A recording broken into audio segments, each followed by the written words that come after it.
Hello students, welcome to Indian online study point. आज हम chapter 15 के पार्ट 2 के बारे में पढ़ रहे हैं। पार्ट फर्स्ट में हमने खरीफ क्रॉप, रबी क्रॉप के बारे में पढ़ लिया था और हाइब्रिडाइजेशन को समझा था। आज हम सेकंड पार्ट में मैन्योर एंड फर्टिलाइज़र्स को पढ़ रहे हैं। मैन्योर एंड फर्टिलाइज़र्स, मैन्योर क्या होते हैं? Manure is prepared by the decomposition of animal excreta and plant waste is called as humus। जो मैन्योर है वो किससे तैयार की जाती है? डिकम्पोजिशन से तैयार होती है। किसका डिकम्पोजिशन? एनिमल एक्सक्रेटा, मतलब जो गोबर है, जो खाद होती है, जो सड़े गले जो पदार्थ होते हैं, जैसे बायोडिग्रेडेबल होने चाहिए प्लांट्स और एनिमल्स के, उनके डिकम्पोजिशन से बनती है। उसको क्या कहते हैं? ह्यूमस कहते हैं। और ह्यूमस अपर मोस्ट जो पार्ट है जिसको क्रस्ट कहते हैं उसमें पाई जाती है। It decides the texture of the soil, और इसी की वजह से जो सॉइल है उसकी टेक्सचर है वो डिसाइड होती है। कंपोस्ट, कंपोस्ट क्या होती है? Farm waste, cow dung etcetera. Compost किसको कहते हैं? फार्म वेस्ट है, मतलब जो खेतों से निकला हुआ कचरा है, और जो गाय का गोबर है वो इसमें शामिल किया जाता है। Vermi compost, compost prepared by using earthworms. Compost तैयार की जाती है किसकी वजह से? केंचुए की मदद से। उसको क्या कहते हैं? कंपोस्ट कहते हैं, वर्मी कंपोस्ट बोलते हैं। फिर देखिए fertilisers. Fertilisers are commercially produced plant nutrients. इसको कॉमर्शियली प्रोड्यूस किया जाता है, बाज़ारों में विपणन के लिए इसको तैयार किया जाता है फैक्ट्रीज़ के अंदर। Excess fertilisers destroy the soil fertility. अगर हम ज़्यादा मात्रा में फर्टिलाइज़र्स को काम में लेंगे तो सॉइल की जो फर्टिलिटी है, उपजाऊपन है, वो ख़त्म हो जाता है। ऑर्गेनिक फार्मिंग, ऑर्गेनिक फार्मिंग कौन सी होती है? No use of chemicals fertilisers. Chemical fertilisers का कोई काम नहीं होता है ऑर्गेनिक फार्मिंग में, इसको काम में नहीं लिया जाता है। Herbicides, pesticides etcetera. इसके अलावा जो हर्बिसाइड्स है, पेस्टिसाइड्स है, इनको काम में नहीं लिया जाता है। कल्चरिंग ब्लू ग्रीन एल्गी, नीम लीव्स, हेल्दी क्रॉपिंग सिस्टम्स। इसके अंदर कल्चर किया जाता है ब्लू ग्रीन एल्गी का, नीम लीव्स का, नीम की पत्तियों का, हेल्दी क्रॉपिंग सिस्टम, और इससे जो क्रॉपिंग सिस्टम है वो हेल्दी होता है। किसमें? ऑर्गेनिक फार्मिंग में। इसमें किसी प्रकार के केमिकल को काम में नहीं लिया जाता है। फर्टिलाइज़र्स है वो फैक्ट्रीज़ में तैयार होते हैं, और जो मेन्योर है वो किसान खुद खेत में तैयार कर सकते हैं। It is cheap and prepared in rural homes and fields. ये सस्ता होता है, खाद्य होता है वो सस्ता होता है मेन्योर, और इसको होम्स में, घरों में और खेतों में आसानी से तैयार किया जा सकता है। It is costly and prepared in factories. जो फर्टिलाइज़र्स होते हैं वो महंगे होते हैं और इनको फैक्ट्रीज़ में तैयार किया जाता है। इट इज़ वॉल्यूमिनस एंड बल्की। ये वॉल्यूमिनस और बल्की होते हैं।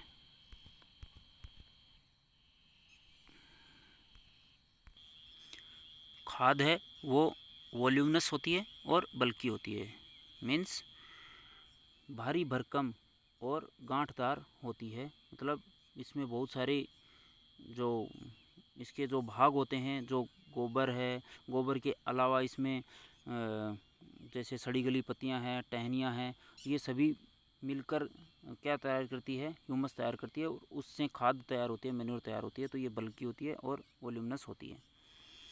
It is compact and concentrated. ये कॉम्पैक्ट होती है और कंसनट्रेटेड होती है, मतलब इसमें कंसंट्रेशन है वो ज़्यादा होती है। ये हाईली कंसनट्रेटेड होती है और कॉम्पैक्ट होती है। कौन? Fertilisers. It is convenient to store, transport, handle. जो खाद है, मैन्योर है, वो इनकन्वीनियंट होती है स्टोर करने के लिए और ट्रांसपोर्ट करने के लिए और हैंडल करने के लिए। इनकन्वीनियंट मतलब इसको स्टोर करना और ट्रांसपोर्ट करना, हैंडल करना, इसको आसानी से हैंडल करना पॉसिबल नहीं होता है। इसके लिए मेहनत लगती है। किसमें? खाद के लिए। लेकिन जो फर्टिलाइज़र्स होते हैं उनको आसानी से हैंडल किया जा सकता है। It is easy to store, transport, handle. ये ईजी होता है, फर्टिलाइज़र्स को हैंडल करना ईजी होता है। It is not nutrient specific. ये न्यूट्रिएंट स्पेसिफिक नहीं होती है, मतलब इसमें किसी प्रकार के जैसे नाइट्रोजन की कमी है, किसी में पोटेशियम की कमी है, तो उसके लिए स्पेसिफिक नहीं होती है, ये सभी के लिए होती है। जैसे किसी जगह केवल नाइट्रोजन की कमी होती है तो वहाँ पर सिर्फ ये नाइट्रोजन प्रोवाइड करने के लिए बने, ऐसा नहीं है। तो ये न्यूट्रिएंट स्पेसिफिक नहीं होती है। कौन? खाद या manure. It is nutrient specific and can provide specifically nitrogen, phosphorus etcetera. और ये स्पेसिफिक होती है और ये उसी हिसाब से इसमें फॉस्फोरस है और नाइट्रोजन है वो प्रोवाइड करवाया जा सकता है पौधों को। जैसे नाइट्रोजन के लिए स्पेसिफिक अलग से फर्टिलाइज़र्स आते हैं, फॉस्फोरस के लिए अलग से फर्टिलाइज़र्स आते हैं। Add great humus to the soil. और जो खाद होती है, मैन्योर होती है, ये ग्रेट ह्यूमस डेवलप करती है किसमें? सॉइल के अंदर, मतलब इसमें ह्यूमस ज़्यादा बनती है। Does not add humus to the soil. और इसमें किसी भी प्रकार की ह्यूमस नहीं बनती है। ह्यूमस किसको कहते हैं? जो dead and decaying plant and animal parts हैं वो, और उसके साथ में ही जो काऊ डंग है वो इसमें शामिल किया जाता है। तो इसमें ह्यूमस है वो मैन्योर में तो बनती है, लेकिन फर्टिलाइज़र्स में किसी प्रकार की ह्यूमस है वो ऐड नहीं होती है। इरिगेशन।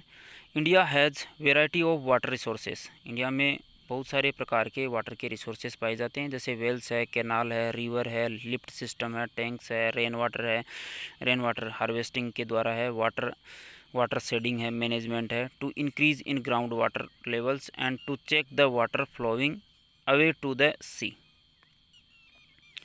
ये सभी प्रकार की जो सोर्सेज हैं ये भारत में काम में लिए जाते हैं। राजस्थान में भी ये सारे तरीके काम में लिए जाते हैं, जिससे अंडरग्राउंड जो वाटर है उसके लेवल को बढ़ाया जा सके। Planning to reduce soil erosion. और उसके बाद में सॉइल एरोजन के लिए इसमें क्या की जाती है? प्लानिंग की जाती है सॉइल एरोजन को कंट्रोल करने के लिए, मिट्टी के कटाव को रोकने के लिए। मिट्टी का कटाव किसको कहते हैं?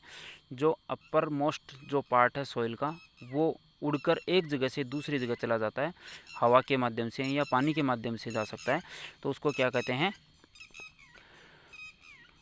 सॉइल एरोजन कहते हैं। Cropping patterns. देखिए क्रॉपिंग पैटर्न कितने प्रकार के होते हैं? मिक्स्ड क्रॉपिंग, इंटरक्रॉपिंग और क्रॉप रोटेशन। तो क्रॉप पैटर्न्स में देखिए मिक्स्ड क्रॉपिंग, पहला देखिए पॉइंट, 2 और more crops grown simultaneously on the same piece of land. इसमें जो मिक्स्ड क्रॉपिंग होती है इसमें अलग अलग प्रकार के पौधे रैंडमली लगाए जाते हैं, इनमें किसी प्रकार का कोई सीक्वेंस नहीं होता है। देखिए जैसे मिक्स्ड क्रॉपिंग की बात करें तो ये देखिए यहाँ पर ये मिक्स्ड क्रॉपिंग है। इसमें देखिए अलग अलग प्रकार के पौधे जिसमें किसी प्रकार का कोई सीक्वेंस नहीं है, ये मिक्स्ड क्रॉपिंग में आता है। फिर है इंटरक्रॉपिंग, 2 और more crops grown simultaneously on the same piece of land in definite pattern.